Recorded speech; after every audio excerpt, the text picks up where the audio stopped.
Muy buenas tardes y sean todos bienvenidos a este nuevo podcast llamado A una palabra de la salud, donde veremos cómo la comunicación de un profesional de la salud impacta la salud de un paciente.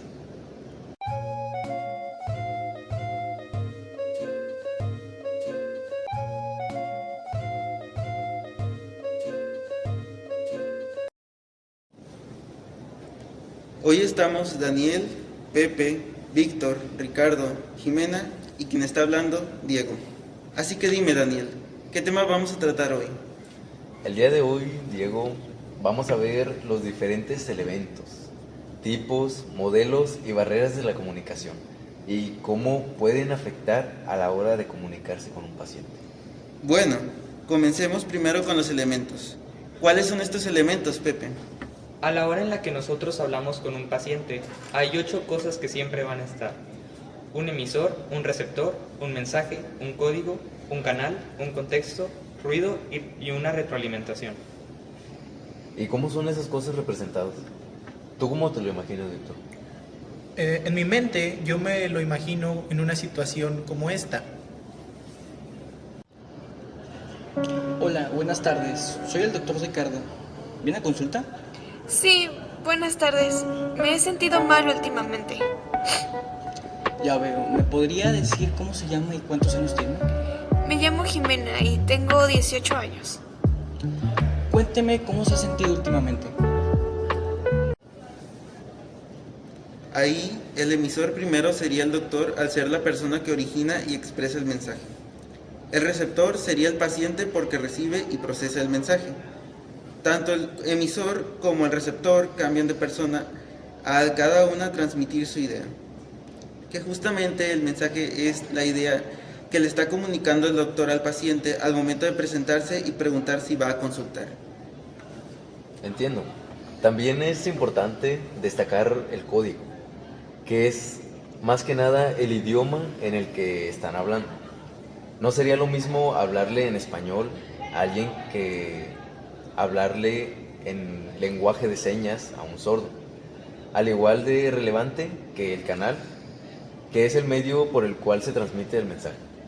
Es muy diferente tener una consulta en físico, como por ejemplo a una consulta en línea. Sí, también hay elementos no tan directos que también impactan en la comunicación, como el contexto y el ruido. El contexto siendo el entorno de la situación, o sea que es una consulta y las necesidades de ambos, y el ruido siendo interferencias que distorsionan el mensaje como la música de fondo. Justo así.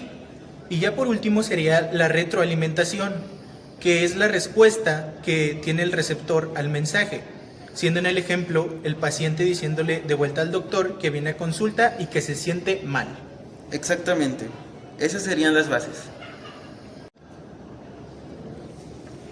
Luego, tenemos diferentes tipos de comunicación, la verbal y la no verbal. Que justo siguiendo con mi ejemplo, lo verbal son las palabras que se dicen entre el doctor y el paciente o incluso las palabras escritas en la receta. Y lo no verbal serían los gestos, como las expresiones faciales, el tono de voz y demás cosas que se expresen entre ellos sin utilizar las palabras. Muy buenos ejemplos, Víctor, pero ¿cómo serían los modelos de comunicación en ese caso? Para eso tendría que expandir mi ejemplo. Sigamos con que... Bueno, doctor, hace 3 días he sentido congestión nasal, dolor de garganta, tos leve y algo de fiebre baja. Entiendo. ¿Me dejas revisarlo? Sí, no hay problema.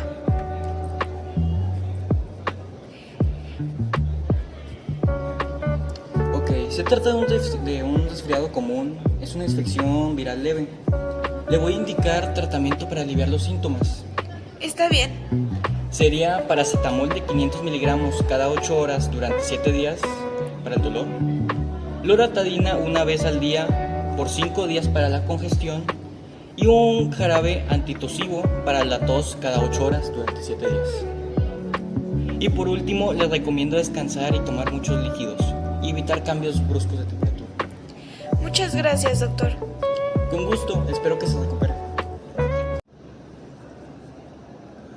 Ahí, representando el modelo lineal, sería... Espera, yo quiero identificar los modelos con el ejemplo. El modelo lineal, al ser una comunicación en una sola dirección, siendo del emisor al receptor sin una respuesta inmediata, sería cuando el doctor le dice al paciente su receta. Luego, el modelo interactivo, que consta de que el emisor y el receptor intercambian roles, se da cuando el doctor, siendo el emisor, le pregunta al paciente que si le puede revisar, y después el paciente le responde que está bien, ahora él siendo el emisor. ¿Y cómo sería para el modelo transaccional? ¿No es lo mismo que el interactivo? Lo digo porque en el modelo transaccional ambas personas participan como emisores y receptores. Son parecidos, pero no son lo mismo. En el interactivo no son ambos emisores y receptores a la vez. En el modelo transaccional sí, como al haber lenguaje no verbal de por medio que comunique al mismo tiempo que hay un entendimiento del mensaje o la reacción al mensaje del otro. Ya lo entiendo mejor. Muy buen punto para diferenciarlas. Pero bueno, por último, hablaremos las barreras de la comunicación. ¿Cuáles son las diferentes barreras que pueden haber, Pepe? Son las físicas, las psicológicas, semánticas, culturales, fisiológicas, tecnológicas y organizacionales. ¿Tú cómo crees que pueden afectar estas barreras en una consulta, Daniel? Una barrera física puede ser el ruido externo en una consulta, ya que es un obstáculo ambiental. También una barrera psicológica sería un prejuicio que tenga el paciente hacia el doctor, por cómo viste, haciendo que desconfíe de él, siendo una barrera emocional y de prejuicio. E incluso cuando el doctor se comunique con tecnicismos al paciente, puede haber una barrera semántica, al haber problemas con el entendimiento del significado de las palabras. Otro obstáculo puede ser que por diferentes creencias que tenga un paciente, este no acepte un tratamiento, existiendo una barrera cultural, como los rumores de que Selena Quintanilla se negó una transfusión de sangre por su salud. O incluso una limitación fisiológica, al haber una persona sorda, siendo una limitación física de una persona. También, al haber una consulta en línea, puede haber fallos en el dispositivo como en el Internet, formando una barrera tecnológica. Hasta puede haber una limitación organizacional, al haber un cambio de tratamiento en un paciente que no se da a conocer a tiempo entre el médico y el enfermero, y que por ende el paciente reciba un mal tratamiento. Muy buenos ejemplos de los tres. También muy buena historia de representación de Víctor. Gracias. Sin duda, la comunicación es muy importante en la medicina. Sí, es de suma relevancia hablar de la mejor forma con el paciente y más profesionales para llevar a cabo un buen tratamiento. Justamente, a su vez que también se necesita comunicar bien la prevención de enfermedades para no caer en una enfermedad. Y sin algo más que decir, nos despedimos aquí en A una Palabra de la Salud. Que tengan un buen día y recuerden que en una palabra puede cambiar la vida de una persona. Adiós.